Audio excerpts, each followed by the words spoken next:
Now for our story. This morning, driving into Los Angeles from his house at the beach, Paul Cromwell felt that the prospect for the next few months was definitely brighter. He had been decidedly unhappy about Lisa Fenner's arrival a few days ago.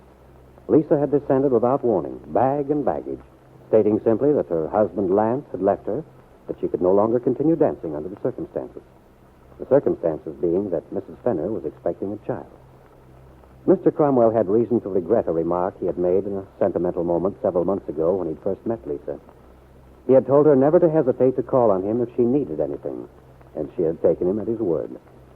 But Paul Cromwell felt trapped, surrounded, and a little bit afraid. He didn't know quite how far to trust Lisa. But everything was more promising now that Kit Meade had arrived in Los Angeles. He relaxed in the knowledge that Kit had said she'd handle Mrs. Fenner. She'd take her off his hands. Yes, it was wonderful in more ways than one that Kit was out in California. Driving into town, Mr. Cromwell remembered that Kit herself had brought up the subject of a winter in New York 2 years ago. They'd seen a lot of each other then. Mr. Cromwell remembered and smiled. Paul called for Kit at her hotel. They were already headed back towards the beach when Paul said, "Oh, by the way, Kit, I forgot to ask you. Do you have any errands to do? Any place I can take you? Not today, thank you, darling. What about your breakfast? Oh, I've had coffee. If it's all right with you, I think I'll wait until we get out to the beach. After having tasted your housekeeper's cooking last night. Fine, you can have breakfast with Lisa. She'll probably just be getting up when we get there. By the way, have you talked to the rental agent? Mm-hmm. Said he had 2 houses he could show you. One of them, I know. Just a few houses north of mine. Very attractive. Oh, that sounds encouraging.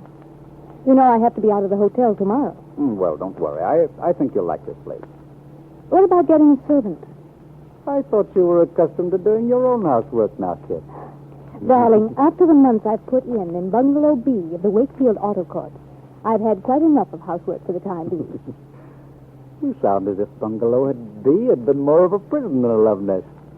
Let's stick to the subject of house hunting in California, shall we? All right.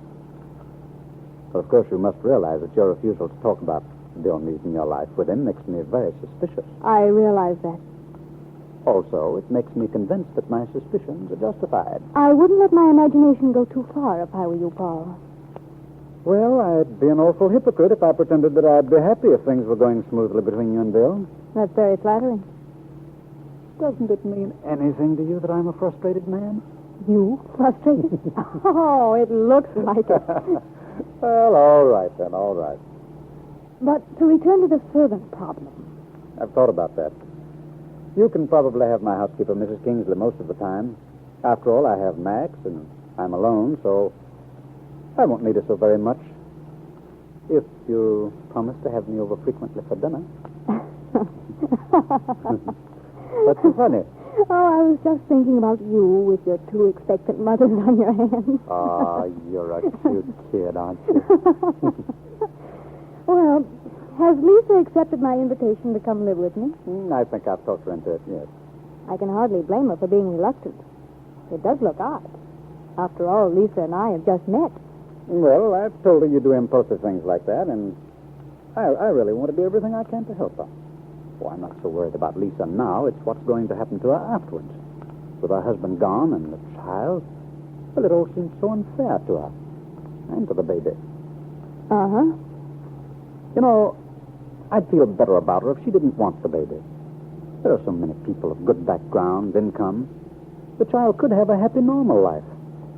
Lisa could find herself another partner and go on with a dancing career. And you'd feel better? Yes, of course. Well, I wouldn't cross that bridge yet if I were you. I think that perhaps Lisa and I can become very good friends. If she'll learn to trust me, a lot of things may be ironed out. I don't know what I'd have done without you, kid. The feeling is mutual, Paul. Being out here without anyone wouldn't be my idea of heaven. That's why I can't figure out why you came out here to have this child. I don't see how you could leave Bill or that he'd let you go. All right, darling, I won't keep you dangling anymore. But you can forget the idea that there's anything wrong between Bill and me. I'll tell you why I don't want anyone to know about the baby, Paul. One day, several weeks ago, I went to Dad's office to tell him the good news. I started out by talking about having a family, You know, the way you build up to something like that. Dad looked very worried, upset.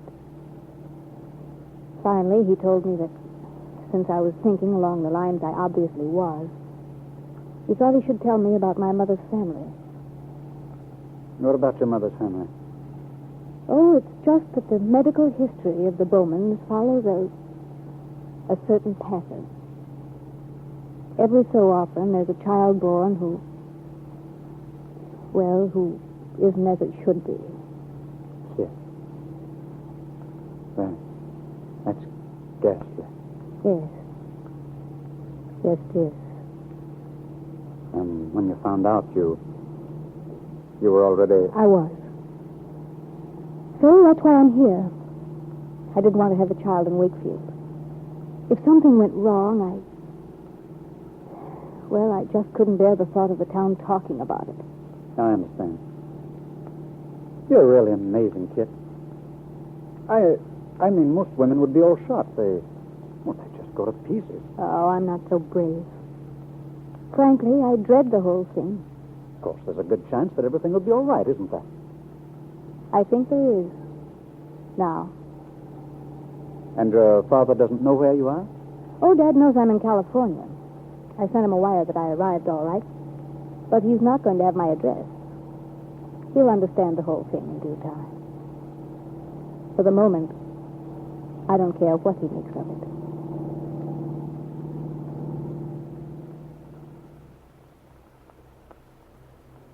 And Ben Calvert was making his own conclusions as to his daughter's departure, and Bill Meade's refusal to tell him where Kit was staying. He was quite certain that where Kit had really gone was to Reno to get a divorce he was determined to prevent. This afternoon in Wakefield, Ben was sitting in the coffee shop of the Brown Palace Hotel, an untouched glass of beer before him. Ben's mind was occupied with ways and means. He had to get Kit back, and he had to save his face. A man took the stool next to his at the counter. It was Fred Clark, the station master, notably long-winded, and Ben didn't feel like talking. Howdy, Ben. Hello there, Fred. I saw you sitting over here. How's tricks, Ben? Business good as usual? I can't complain. No, guess you can't. Same can't be said for other folks, huh? Yeah. This is the first day I've had away from the station in months. Been busier than a one-armed paper hanger.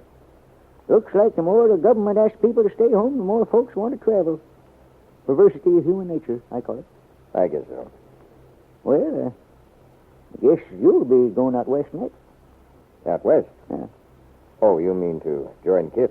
And Jessie Ward. What are you talking about? Jessie's going up to Wisconsin for a couple of weeks. Then she sure took the long way to get there. Sold her the ticket myself. Round trip to Los Angeles, California and back. What? So you thought she was in Wisconsin? Oh, I guess I just misunderstood Jessie. I didn't pay much attention when she was talking about this trip. For some reason, I just had an idea she was going to Wisconsin, but I'm sure I misunderstood her. Yeah. Looks that way, don't it? Yes, it does. But Ben Calvert knew perfectly well he hadn't misunderstood his secretary. Why had Jessie lied to him? As he thought of Jessie, he recalled her face as it had been lately, smug, self-satisfied. He remembered several things she'd said when he talked about Kit, things he hadn't paid any attention to at the moment. What was Jessie after? Ben Calvert became aware that Fred Clark was looking at him closely. He drank his beer and started talking about the news. But in the back of his mind was an uneasy feeling that was going to fear. I wonder if Ben's secretary will be able to locate Kit Meade when she arrives in Los Angeles.